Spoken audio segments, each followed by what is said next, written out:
Forces armées, Mesdames, Messieurs les ministres, Mesdames, Messieurs les membres du corps diplomatique, Monsieur le gouverneur de la région de Dakar, Monsieur le général de corps d'armée, grand chancelier de l'Ordre national du Lion, Monsieur le général de corps d'armée, chef d'état-major général des armées, Monsieur le général de division, haut commandant de la gendarmerie et directeur de la justice militaire, Mesdames, Messieurs les officiers généraux, chers grands anciens, officiers, sous-officiers et militaires du rang, personnel civil des forces armées, chères familles de parrains, distingués invités.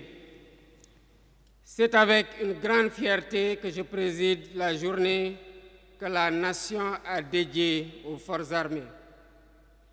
Elle m'offre l'occasion d'un contact direct avec des femmes et des hommes d'exception, dont le Sénégal est fier du service rendu sous le sceau immuable de l'engagement républicain. Je salue vos drapeaux et étendards flottant dans cette auguste cour du camp Dial-Diop. Témoins de tant de sacrifices consentis au service de la nation, ils traduisent l'esprit de corps et la cohésion des formations composant notre bel outil de défense nationale. En ce moment solennel, nos pensées vont avant tout à l'endroit des djambars tombés sur le champ du devoir. Comme tout à l'heure, lors de la sonnerie aux morts, je m'incline pieusement devant leur mémoire. Je partage la peine de leur famille et leur témoigne la reconnaissance de la nation tout entière pour les sacrifices consentis au nom des idéaux de paix, de concorde et de solidarité. Aux militaires blessés en opération ou alités, je souhaite prompt rétablissement et leur réaffirme notre compassion et notre soutien affectueux sur le chemin difficile de la reconstruction. J'adresse mes encouragements et mes vœux de succès aux femmes et aux hommes déployés en opération, à l'intérieur comme à l'extérieur du territoire national, dans une ambiance de privation et de risque, parfois au péril de leur vie. Ces hommages s'étendent bien évidemment aux anciens, auxquels je réitère nos sentiments de reconnaissance et d'affection. Ils ont su graver dans le marbre la tradition républicaine des forces armées, faite de discipline, de rigueur et de patriotisme. Officiers, sous-officiers, militaires du rang, solidement ancrés dans une posture républicaine, les forces armées ont toujours fait honneur à la nation. Incarnant le Sénégal dans sa diversité, elles ont joué un rôle central dans la construction de la cohésion nationale. D'ailleurs, le musée Armées-Nation que je visiterai tout à l'heure aux côtés de cette belle place d'armes qui a vu passer tant de générations en est une belle illustration. Toujours imbues de patriotisme, fidèles à leur sacerdoce, elles ont su préserver la sacralité de l'intégrité territoriale contre les velléités visant à saper les aspirations de notre devise « Un peuple, un but, une foi ». Cette posture républicaine qui n'a jamais fait défaut explique le respect que leur vouent nos concitoyens et l'intérêt personnel que je porte à leur épanouissement sur tous les plans. Hors de nos frontières, du Sinaï aux vertes forêts du Congo, des déserts du Darfour aux confins de l'Ubangi-Chari, elles sont restées les dignes ambassadeurs des idéaux de paix et de solidarité de notre pays. Si j'ai évoqué toutes ces hautes valeurs qu'elles incarnent, c'est aussi pour souligner le rôle déterminant des forces armées dans l'affirmation et la préservation de notre souveraineté qui, plus qu'un slogan, est le souffle vital de toute nation qui aspire à asseoir son autonomie et sa liberté. Voilà pourquoi je me félicite de cette édition de la Journée des Forces armées, qui revêt pour moi un cachet particulier, en ce qu'elle constitue la première que je préside aussi, parce qu'elle est placée sous un thème structurant pour l'avenir de notre système de défense et de sécurité, à savoir vers la souveraineté technologique et industrielle des forces armées. Ce thème, en parfaite cohérence avec le 4e axe du référentiel Sénégal 2050 qui vient d'être présenté, est tout à fait pertinent au regard du contexte géopolitique mondial marqué par une complexité croissante qui place le Sénégal à l'heure de choix décisifs. En effet, depuis la survenance de la pandémie mondiale de la COVID-19, le besoin d'une plus grande autonomie stratégique des nations comme la nôtre s'est fait sentir avec acuité. Cette nouvelle orientation est amplifiée d'une part par le délitement progressif des mécanismes multilatéraux de solidarité qui assuraient jusque-là un certain équilibre dans les relations internationales et d'autre part par les signaux alarmants d'un retour brutal de la guerre dans certaines parties du monde.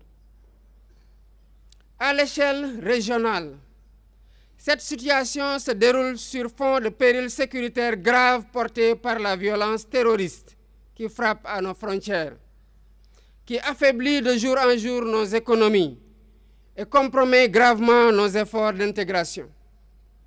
Ce tableau sécuritaire peu reluisant nous commande de prendre la pleine mesure des défis liés à notre stratégie d'acquisition en matière de défense et de sécurité.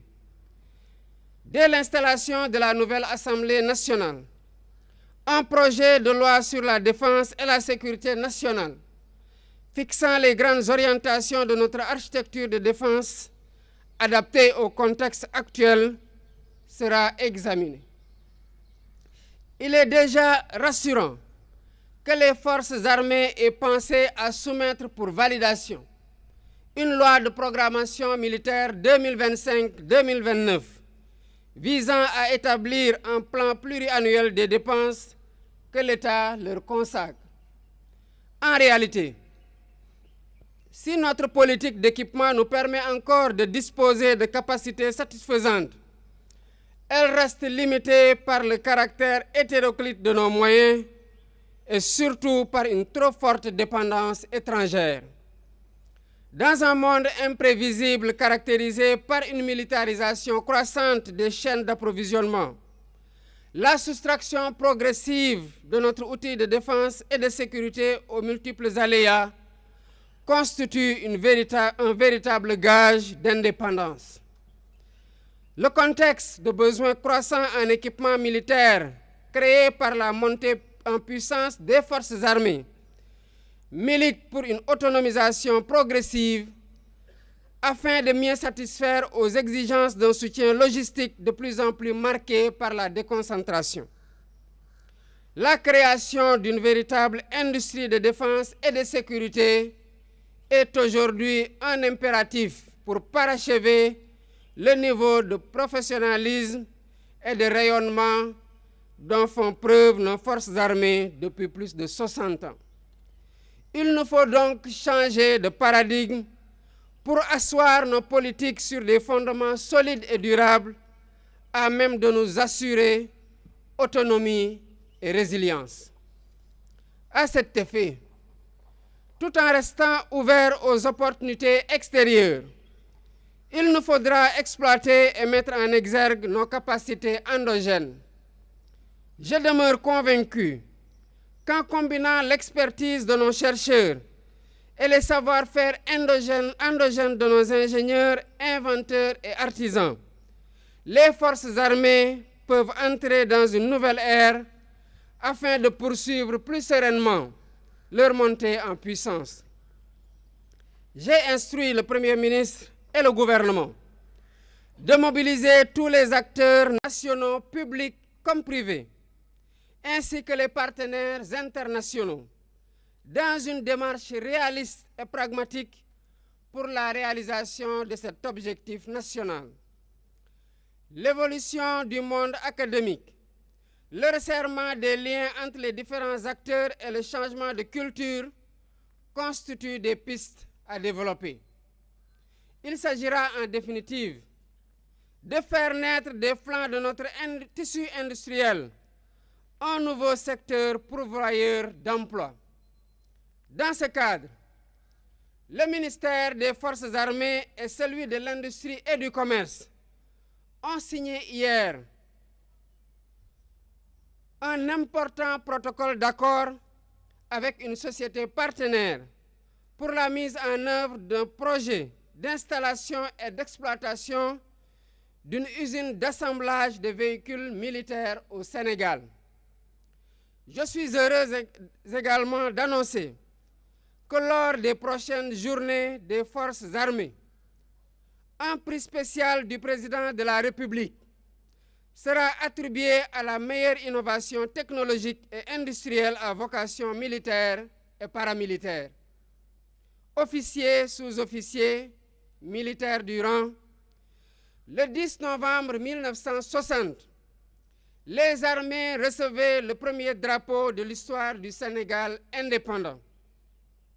Assurément, le respect et l'admiration qu'elles ont toujours suscités se reflètent dans la vigueur du serment des élèves officiers à l'honneur ce matin.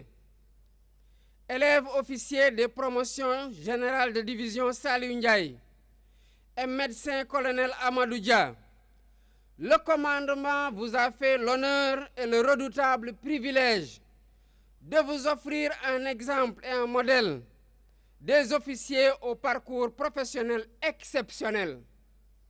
Prenant à témoin les invités ici présents et le peuple sénégalais qui vous regarde, vous avez juré de servir votre pays pour perpétuer la tradition d'excellence de vos devanciers. Plus qu'un simple mantra, votre serment résume la philosophie du métier des armes et vous engage dans la voie de vos parrains respectifs. Feu le général de division Saliou Ndiaye, parachutiste émérite, était un officier d'élite dédié à l'action et proche de ses subordonnés. Très dynamique, il incarnait la plénitude de l'officier d'infanterie. Quant à Feu, le médecin-colonel Amadou Dia, il était un praticien dévoué, ayant entièrement consacré ses brillantes compétences au système de santé des armées et du Sénégal. Militaires dans l'âme, ces deux officiers ont su être des modèles pour les plus jeunes. Je vous engage donc à suivre l'auréole de vos parrains en incarnant toutes ces hautes valeurs qu'on leur connaît et qui s'attachent à leur carrière que vous avez délibérément choisie, qui est faite de grandeur, mais aussi de servitude.